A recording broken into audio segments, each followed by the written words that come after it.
ফিরিঙ্গুপুর নামের এক গ্রাম ছিল, যেখানে তুলসী নিজের বাবা আর ঠাকুমার সাথে থাকতো। রাম, আমি কতদিন ধরে তোকে বলছি যে আমাকে একটু খাওয়ার জন্য মাছ এনে দে। ডাক্তার আমাকে মাছ খেতে বলেছে। अम्मा, इस समय बाजार नहीं लग रहा है। गली में कोई मछली बेचने वाला आए तो खरीद लेना। তুলসী, এই তুলসী, কোথায় মরে গেলি? মরিনি ঠাকুমা, তোমার পেছনেই দাঁড়িয়ে আছি। গলিতে একটু নজর রাখিস, কেউ মাছ বেচতে এলে কিনে নেব। দুপুরবেলা এক মাছওয়ালি গ্রামে আসে। তাজা মাছ নিয়ে নাও, তাজা মাছ পাবে। আন্টি, মাছ কত টাকা কিলো বলছো? দাম জিজ্ঞেস করো না মা, অনেক বড় মাছ এটা। মাছই মাছ, না কাঁটা না রক্ত। ঠিক আছে, 1 কিলো মাছ দিয়ে দাও তো। সে রাতে তুলসী ঠাকুমা মাছ খেয়ে শুয়ে পড়ল। মাঝরাতে যখন গোটা গ্রাম ঘুমে মোচ্ছমান, তখন তুলসী ঠাকুমা উঠে পড়ল। ঠাকুমা বাড়ি থেকে বেরোলো আর জঙ্গলের দিকে চলে গেল। সকালে যখন তুলসী উঠল ঘুম থেকে, দেখলো দরজা খোলা। বাবা ঠাকুমা তো ঘুমোচ্ছে এখন, তাহলে গেট কি করে খুলে গেল? সেদিন দুপুরে যখন তুলসী ঠাকুমাকে খাবার খেতে দিল, তখন দেখলো ঠাকুমার গলায় রক্তের দাগ। ঠাকুমা, তোমার গলায় রক্তের দাগ কিসের? গলায় রক্তের দাগ? এই দাগ তো আমি দেখিনি। মনে হয় রাতে কোনো পোকায় কামড় দিয়েছে। ওই দিন মাছওয়ালি আবার গ্রামে এলো। মাছ নাও, মাছ, তাজা ভিটামিন আর প্রোটিনে ভরা মাছ নাও। আজ তুলসীর প্রতিবেশী কেশবন্ত মাছ কিনলো। আন্টি, এই মাছ কত টাকা কেজি? নিয়ে নাও বাবু, দাম জিজ্ঞেস করো না, এরকম মাছ তুমি বাজারে পাবে না। আর একটা কথা, আমাকে আন্টি ডেকো না, আমি তো এখনো যুবতী। সেদিন কেশবও মাছ খেলো। মাঝরাতে সেও নিজের বিছানা থেকে উঠে পড়লো আর জঙ্গলের দিকে চলে গেল। পরের দিন তুলসী কেশবের বাড়িতে যখন কুমড়ো চাইতে গেল, তখন কেশবের গলায় একই দাগ দেখলো, যেটা ও ঠাকুমার ঘাড়ে ছিল। কেশব, তোমার ঘাড়ে দাগটা কিসের? ঘাড়ের পরে চিহ্ন? আমি তো এর ব্যাপারে কিচ্ছুই জানি না, হয়তো আমার নখ লেগে কেটে গেছে।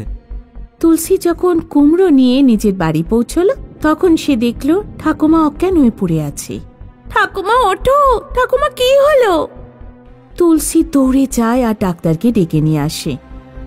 ভয় পাবার কোনো কারণ নেই, এনার শরীরে একটু রক্ত কম হয়ে গেছে, তাই এনাকে রক্ত দিতে হবে। তুলসী এখন যেখানেই যায় ওর নজর সবার ঘাড়ের দিকে।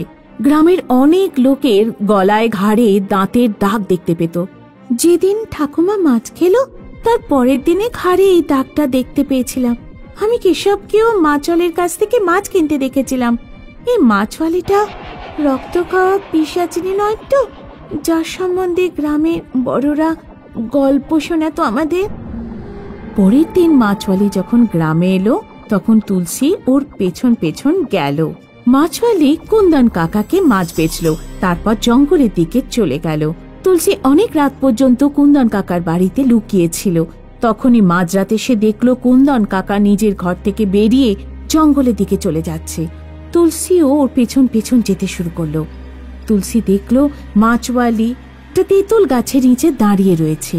কুন্দন কাকা মাছওয়ালির কাছে গিয়ে থেমে গেল। এসে গেছে আজকের খাবার আমার কাছে। কি মাছটা কেমন লাগলো? সুস্বাদু ছিল, তাই না? মাছওয়ালি একটা ভয়ানক ডাইনি হয়ে গেল আর কুন্দন কাকার গলায় নিজের দাঁত রেখে রক্ত খেয়ে নিল। আমার সন্দেহ ঠিক বেরোল, এই মাছওয়ালি পিশাচিনী আর লোকে রক্ত খেয়ে বেড়ায়। তুলসী গ্রামে লাইব্রেরিতে যায় আর পিশাচিনীর বই খুঁজতে থাকে। হনুমানজির প্রসাদ কোনোভাবে এই পিশাচিনীকে যদি খাওয়াতে পারে, পিশাচ মরে যাবে। মঙ্গলবার দিন মন্দিরে গিয়ে তুলসী হনুমানজির পুজো দিল আর প্রসাদ নিয়ে সে সাবধানে রেখে দিল। পরের দিন যখন মাছওয়ালি মাছ বেচতে এলো, তখন তুলসী তাকে বলল, কাকে কাকে, তোমার মাছ খুব সুস্বাদু ছিল। ওই মাছকে আমার ঠাকুমা একদম সুস্থ হয়ে গেছে।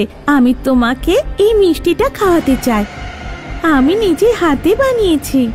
না না ধন্যবাদ, আর মিষ্টি ফিষ্টি দরকার নেই। খেয়ে নিন না প্লিজ, আমি কত আদর করে বানিয়েছি, আমার মন খারাপ লাগবে। আচ্ছা ঠিক আছে, অল্প করে দে দিকে। তুলসী মিষ্টিটায় হনুমানজি প্রসাদ মিশিয়ে রেখেছিল। যেই না মাছওয়ালি মিষ্টি খেলো আর ছটপট করতে করতে মরে গেল। যেই না পিসিচিনি মরল, গ্রামের লোকেদের ঘাট থেকে রক্তের দাগ উধাও হয়ে গেল। সাগরের ট্রান্সফার একটা রিমোট জায়গায় হয়েছিল। সে নিজের স্ত্রী আর বাচ্চা নিয়ে নতুন বাড়িতে শিফট করছিল। এই জায়গাটা কি সুন্দর না মা? দূরে অবধি পাহাড় আর জঙ্গল ছড়িয়ে আছে, এমন মনে হয় আমরা যেন কোনো টুরিস্ট স্পটে চলে এসেছি। কোথাও একা ঘুরতে যাস না বুঝলি, ভূতে আবার ধরে নিয়ে যাবে তোকে। তুই নিজের খেয়াল রাখ, আমার চিন্তা ছাড়, আমি তোর মতো ভীতু নই। রোহন, মারিয়া, তোরা দুজন আবার ঝগড়া শুরু করলি? কাল তোমরা নতুন স্কুলে যাবে, তার প্রস্তুতি নাও। গৌরী এতদিন মহানগরে থাকতো আর সেখানকার জীবনে অভ্যস্ত ছিল। ওর সারা বাড়ির কাজকর্ম করার খুব কষ্ট হতো। যদি এখানে কোনো কাজের মেয়ে পেতাম, আমি একা একা কাজ করতে করতে পাগল হয়ে যাব। গৌরী তখন দরজায় খটখটের আওয়াজ শুনতে পেল। আসছি। গৌরী যখন দরজা খুলল, তখনও বাইরে একজন মহিলাকে দেখল। আমার নাম লক্ষ্মী, আপনার এখানে কোনো কাজের লোক দরকার? অদ্ভুত ব্যাপার, আমি কাজের মেয়ের কথা ভাবছিলাম। তোমাকে কে বললো আমার কাজের লোকের দরকার? কেউ আমাকে বলেনি, আমি কাল রাত আপনাদের এখানে দেখলাম, বুঝতে পারলাম শহর থেকে কিছু লোক এখানে থাকতে এসেছে, হয়তো তাদের কাজের লোকের দরকার পড়বে। হ্যাঁ, আমার দরকার তো আছে। ঠিক আছে, তুমি আজ থেকে আমার সাথে কাজ করতে শুরু করো। কিচেন কোন দিকে? ওহো সরি, আমি তো ভুলেই গেছিলাম। আসলে নতুন বাড়ি তো, ওই জন্য খেয়ালই নেই। কিন্তু ও কি করে জানলো যে যে কিচেন ডান দিকে রয়েছে? শোনো লক্ষ্মী, তুমি কি করে জানলে যে কিচেন ডান দিকে? কয়েক বছর আগে একজন সাহেব এখানে থাকতেন, তো আমি তার কাছে কাজ করেছিলাম, তাই এই বাড়ির আনাজ কানাজ সব চিনি। এটা তো খুবই ভালো ব্যাপার। ঘর পরিষ্কার করতে আমাকে সাহায্য করো। তুমি এই বাসনগুলো ধুয়ে দাও, আমি এক্ষুনি আসছি। গৌরী 1 মিনিট পর কিচেনে ফিরতেই চোখ কপালে উঠে গেল। লক্ষ্মী সব বাসন মেজে রেখে দিয়েছিল। এত তাড়াতাড়ি তুমি সব বাসন ধুয়ে ফেললে? আমার কাজ করার স্পিড খুব বেশি। রাতে মারিয়া নিজের ঘরের বিছানায় বসে হোমওয়ার্ক করছিল। তখনই একটা রক্ত মাখা ছুরি হঠাৎ মাটিতে পড়ল। মারিয়া বিছানা থেকে নেমে খাটের নিচে তাকায়। খাটের নিচে লক্ষ্মীর লাশ পড়েছিল। মারিয়ার চিৎকার শুনে সাগর আর গৌরী মারিয়ার ঘরের দিকে ছুটে আসে। মারিয়া নিজের ঘরের বাইরেই দাঁড়িয়েছিল। কি হলো মারিয়া, কি হলো? আমার খাটের নিচে কারোর লাশ পড়ে আছে। সাগর আর গৌরী খাটের নিচে দেখে। এখানে তো কিছুই নেই মারিয়া, মনে হয় তুমি নতুন জায়গায় ভয় পেয়েছো। চলো আমার সাথে ঘুমোবে। একদিন রোহন স্কুল থেকে ফিরে দেখলো লক্ষ্মী ছাড়া বাড়িতে আর কেউ নেই। আন্টি, আমার খুব খিদে পেয়েছে, আমাকে একটা অমলেট বানিয়ে দাও না প্লিজ। ঠিক আছে, তুমি তোমার ঘরে যাও, আমি নিয়ে আসছি। রোহন দেখতে পায় মন্ডুহীন লক্ষ্মী নিজের মাথাটা একটা প্লেটে নিয়ে তার ঘরের দিকে আসছে। কিছুক্ষণ পর গৌরী বাজার থেকে ফেরে। রোহন, কোথায় তুমি? চলো শপিং করতে যাব। রোহনের কোনো উত্তর না পেয়ে গৌরী রোহনের ঘরে গেল। রোহন মাটিতে অজ্ঞান হয়ে পড়েছিল, ওর মাথায় চোট লেগেছিল। গৌরী তাড়াতাড়ি রোহনকে গাড়িতে বসিয়ে হসপিটালে নিয়ে যায়। ভয় পাওয়ার কিছু নেই, হয়তো আপনার ছেলে মাটিতে পড়ে গিয়েছিল, তাই মাথায় চোট লেগে গিয়েছিল, একটু কিছুদিনে ঠিক হয়ে যাবে। হে ভগবান, এসব কি হচ্ছে? ওদিকে সাগর ডিউটি থেকে বাড়ি ফেরে। ছেলে মেয়েরা কোথায়? বাচ্চারা বাইরে খেলতে গেছে। সাগর গৌরীকে কোলে তুলে নেয়। অনেকদিন পর বাড়িতে তোমাকে আমি একা পেলাম। সাগর জানতো না যে গৌরীর রূপে আসলে লক্ষ্মী ছিল। আসল গৌরী তখন বাড়ি ফিরছিল, তার সঙ্গে এক মহিলার দেখা হয়। কি হলো? কিছুক্ষণ আগে দেখলাম আপনি আপনার ছেলেকে হাসপাতালে নিয়ে যাচ্ছেন।